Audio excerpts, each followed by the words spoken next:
రాష్ట్రపతికైనా, ప్రధానమంత్రికైనా, ముఖ్యమంత్రికైనా, చివరికి అడుక్కు తినేవాడికైనా ఈ ప్రజాస్వామ్యంలో మన రాజ్యాంగం కల్పించిన హక్కు ఓటు హక్కు.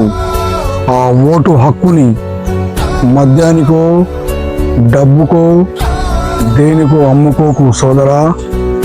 గ్రామ స్వరాజ్యం మారాలి అంటే ఆ ఒక్క ఓటుతోని నీ గ్రామం మారుతుంది, నీ దేశం మారుతుంది, టోటల్గా ఈ ప్రపంచమే మారుతుంది.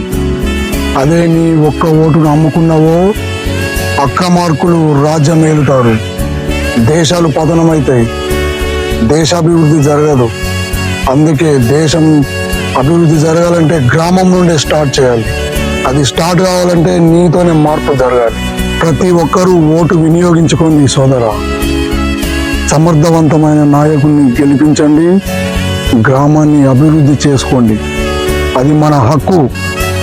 జై హింద్.